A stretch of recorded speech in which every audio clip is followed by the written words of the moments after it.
स्वागत है आपका द बिगिन स्टडी जी के चैनल पे। एसएससी जीडी की टॉप 20 क्वेश्चंस की जो सीरीज़ चल रही है, उस सीरीज़ की आज की क्लास में आप सभी का स्वागत है दोस्तों। ये टॉप 20 क्वेश्चंस दोस्तों एसएससी जीडी के द्वारा जो भी प्रीवियस ईयर पेपर कराए गए हैं उन सभी से सेलेक्ट करके क्वेश्चंस लाए जाते हैं, और जो भी वर्तमान में शिफ्ट चल रही हैं उन सभी शिफ्ट्स का एनालिसिस करते हुए क्वेश्चंस चूज़ किए जाते हैं। तो बहुत ही मोस्ट सीरीज़ है दोस्तों। ऑलरेडी काफ़ी क्लासेज इसकी हो चुकी हैं, तो अभी तक आपने यदि उन सभी क्लासेज को नहीं देखा है तो आप चैनल पे विजिट करके सारी क्लासेज देख सकते हैं। 10-12 मिनट्स की हैं, बहुत ज़्यादा उसमें समय आपका नहीं जाने वाला है। और दोस्तों आपसे कहना चाहता हूँ कि बहुत से लोग विजिट तो करते हैं चैनल पे, डेली क्लास को भी अटेंड करते हैं, लेकिन अभी तक उन्होंने सब्सक्राइब नहीं किया है, तो आप कृपया सब्सक्राइब कर लीजिए दोस्तों। इससे हमें मोटिवेशन मिलता है, जिससे और ज़्यादा हम बेहतर करने का प्रयास करते हैं चैनल पे।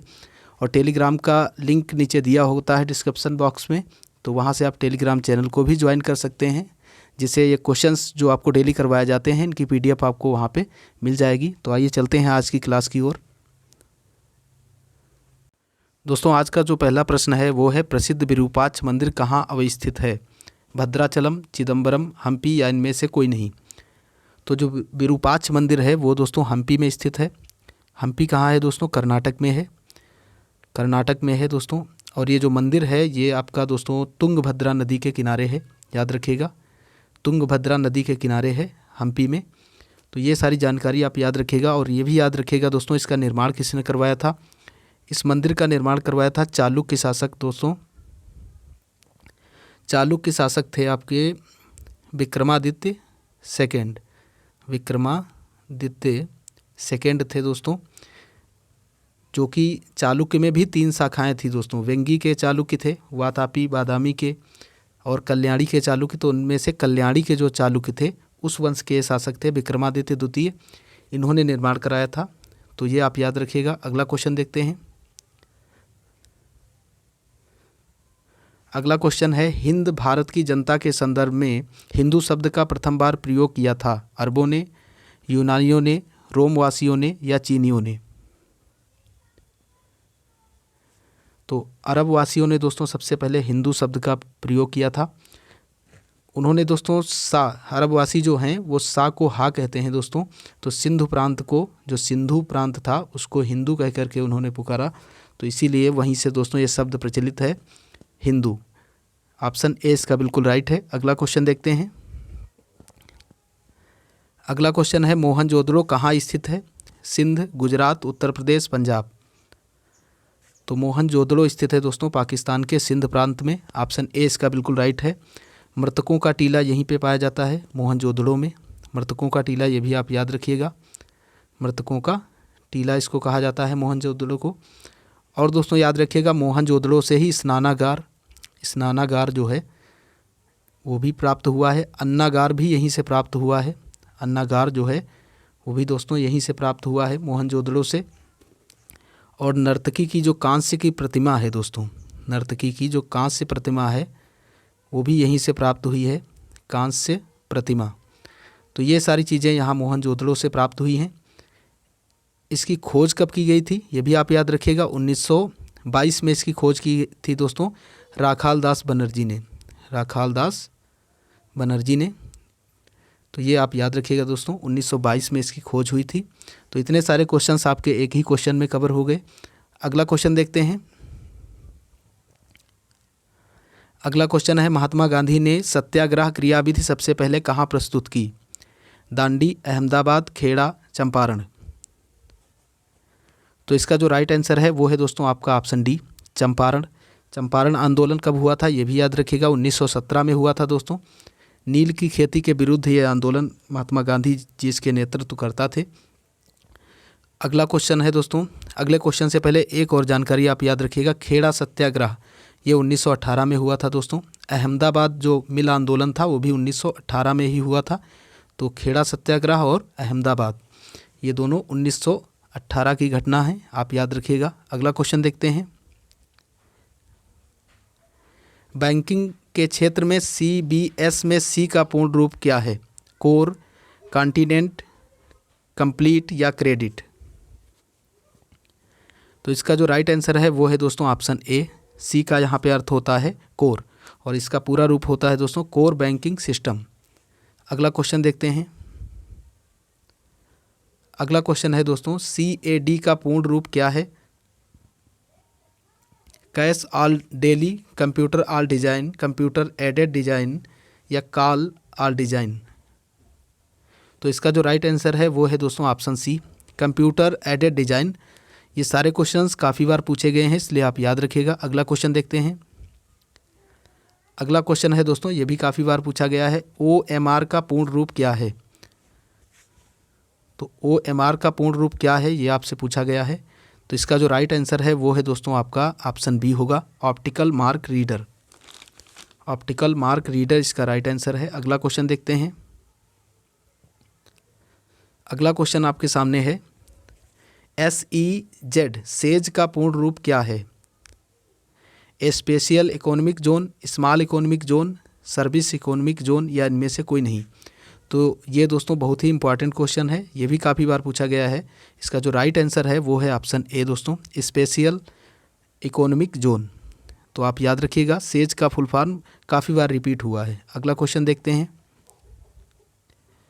अगला क्वेश्चन है, अगला क्वेश्चन आपके सामने है दोस्तों, WLL का अर्थ क्या है? इसका अर्थ पूछा गया है, वेल का दोस्तों क्या होगा? तो इसका जो राइट आंसर है वो है दोस्तों wireless in local loop. Wireless in local loop, option B इसका बिल्कुल करेक्ट हो जाएगा। अगला प्रश्न देखते हैं। किसने कहा था तुम मुझे खून दो मैं तुम्हें आज़ादी दूंगा? भगत सिंह, चंद्रशेखर आज़ाद, अरविंद घोष, सुभाष चंद्र बोस? तो आप सभी को पता होगा इस क्वेश्चन का आंसर। सुभाष चंद्र बोस जी ने कहा था तुम मुझे खून दो मैं तुम्हें आज़ादी दूंगा। ऑप्शन डी इसका बिल्कुल राइट हो जाएगा। दिल्ली चलो का नारा भी इन्होंने दिया था। दिल्ली चलो का नारा किसने दिया था? सुभाष चंद्र बोस ने। दिल्ली चलो का नारा। आज़ाद हिंद फौज का गठन भी इन्होंने किया था, ये भी आप याद रखिएगा। आज़ाद हिंद फौज गठन कब किया था? 1943 में, 21 अक्टूबर 1943। डेट भी आप याद रखिएगा, 21 अक्टूबर 1943 में आज़ाद हिंद फौज का गठन किया था सुभाष चंद्र बोस जी ने। अगला प्रश्न देखते हैं। ये भी काफ़ी इंपॉर्टेंट क्वेश्चन है दोस्तों। देश बंधु की उपाधि संबंधित है BR अम्बेडकर से, बिपिन चंद्र पाल से, रविंद्रनाथ टैगोर से, चित्तरंजन दास से? तो ये दोस्तों जो देश बंधु की उपाधि है ये संबंधित है आपकी CR दास, चित्तरंजन दास से। और साथ में आप याद रखिएगा दीन बंधु की उपाधि किसे दी गई थी? दीन बंधु की उपाधि, ये भी पूछा जा सकता है आपको कंफ्यूज करने के लिए। तो दीन बंधु की उपाधि दी गई थी CF एंड्रूज को। CF एंड्रूज आप नोट कर लीजिएगा। CF एंड्रूज को दी गई थी दीन बंधु की उपाधि और देश बंधु की चित्तरंजन दास को। लेकिन CF एंड्रूज को ये उपाधि किसने दी थी? ये दी थी महात्मा गांधी ने। MK गांधी ने दोस्तों इनको उपाधि दी थी CF एंड्रूज को। कौन सी? दीन बंधु की उपाधि दी थी। अगला क्वेश्चन देखते हैं। अगला क्वेश्चन है, सुभाष चंद्र बोस ने सिंगापुर में दिल्ली चलो का नारा दिया। तो अभी पूर्व में ही चर्चा कर चुके हैं, दिल्ली चलो का नारा कब दिया था दोस्तों? 1943 में, जब आज़ाद हिंद फौज का गठन किया था इन्होंने 21 अक्टूबर 1943 को, तभी ये नारा भी दिया था दिल्ली चलो का। अगला क्वेश्चन देखते हैं। गांधी इरविन समझौता किससे संबंधित है? सविनय अवज्ञा आंदोलन, असहयोग खिलाफत आंदोलन, रॉलेट आंदोलन या फिर भारत छोड़ो आंदोलन? तो दोस्तों 5 मार्च 1931 को, पहले तो आप डेट नोट करिएगा, याद भी रखिएगा इसे। 5 मार्च 1931 को एक समझौता होता है दोस्तों गांधी और लॉर्ड इरविन के मध्य में। कौन सा दोस्तों समझौता होता है? गांधी इरविन समझौता उसे कहते हैं, जो 5 मार्च 1931 को होता है। इस क्वेश्चन में पूछा गया है, इस समझौता जो ये हुआ था दोस्तों गांधी इरविन समझौता, ये किससे संबंधित है? तो ये आपका संबंधित है सविनय अवज्ञा आंदोलन से। ऑप्शन ए इसका बिल्कुल राइट है इस क्वेश्चन का। अगला प्रश्न देखते हैं। कायदे आज़ाद किसे कहा जाता है? तो दोस्तों कायदे आजम हो या कायदे आज़ाद, ये किसे कहा जाता था? मोहम्मद अली जिन्ना को। ऑप्शन ए बिल्कुल राइट हो जाएगा। पाकिस्तान के राष्ट्रपिता इनको माना जाता है। अगला क्वेश्चन देखते हैं। अगला क्वेश्चन है दोस्तों, चौरी चौरा नाम प्रसिद्ध स्थल कहाँ है? तो चौरी चौरा कहाँ स्थित है ये आपसे पूछा जा रहा है। ये दोस्तों स्थित है आपका गोरखपुर में। ऑप्शन ए इसका बिल्कुल राइट हो जाएगा। चौरी चौरा कांड यहाँ से आप याद रखिएगा। चौरी चौरा जो कांड हुआ था ये कब हुआ था ये आपसे पूछा जा सकता है। 4 फरवरी ये हुआ था दोस्तों, 4 फरवरी 1922 ईस्वी में। कब हुआ था दोस्तों? 4 फरवरी 1922 ईस्वी में हुआ था। डेट और ईस्वी जो सन है दोस्तों ये आप याद रखिएगा, आपसे पूछा जा सकता है।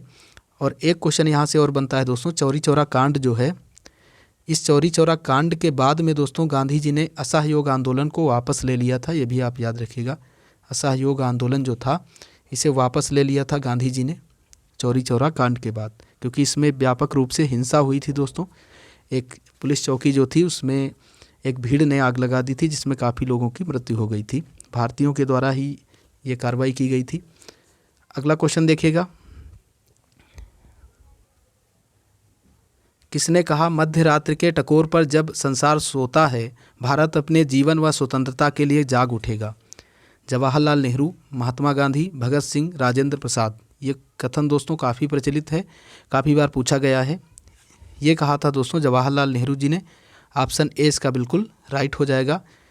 क्या कहा था दोस्तों? मध्य रात्रि के टकोर पर जब संसार सोता है भारत अपने जीवन व स्वतंत्रता के लिए जाग उठेगा। अगला क्वेश्चन देखते हैं।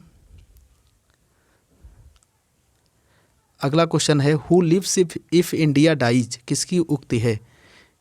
ये उक्ति भी काफ़ी दोस्तों प्रचलित है और काफ़ी बार एग्जाम्स में रिपीट होती है। ये who lives if India dies किसकी उक्ति है? ये है दोस्तों जवाहरलाल नेहरू जी की ही। ऑप्शन ए इसका बिल्कुल राइट है।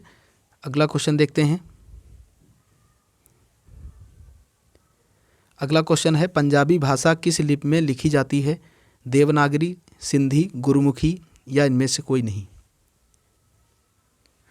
तो पंजाबी भाषा लिखी जाती है गुरुमुखी लिपि में दोस्तों, जिसका विकास किसने किया था? गुरु अंगद ने। ये भी आप याद रखिएगा, जो सिखों के दूसरे गुरु थे दोस्तों, गुरु अंगद ने, इन्होंने गुरुमुखी लिपि का विकास किया था। अगला क्वेश्चन देखते हैं। अगला क्वेश्चन है, किस लिपि को सभी लिपियों का जन्मदाता कहा जाता है? खरोष्ठी, ब्राह्मी, मोड़ी या फिर नागरी? तो ब्राह्मी लिपि से ही सारी लिपियों का विकास हुआ है, इसलिए ब्राह्मी लिपि को सभी लिपियों का जन्मदाता कहा जाता है। ऑप्शन बी इसका राइट है। अगला क्वेश्चन देखते हैं। आज का लास्ट क्वेश्चन आपके सामने है दोस्तों, किस काल की लिपि को चित्राकार लिपि कहा जाता है? सिंधु काल की, वैदिक काल की, गुप्त काल की या फिर मौर्य काल की? तो दोस्तों सिंधु काल की जो लिपि हैं उन्हें चित्राकार लिपि कहा जाता है। ऑप्शन ए इसका बिल्कुल राइट हो जाएगा। तो इसी के साथ आज की क्लास यहीं पे समाप्त होती है। आई होप दोस्तों आपको ये वीडियो पसंद आई होगी। दोस्तों यदि आपको ये क्लास पसंद आई है तो आप इसे ज़्यादा से ज़्यादा लोगों के पास शेयर कीजिए, ताकि चैनल को और ज़्यादा मोटिवेशन मिल सके। और अभी तक आपने चैनल को सब्सक्राइब नहीं किया है तो सब्सक्राइब ज़रूर कर लीजिए और वीडियो को लाइक करना ना भूलें। पूरा वीडियो लास्ट तक देखने के लिए आपका बहुत बहुत धन्यवाद। जय हिंद, जय भारत।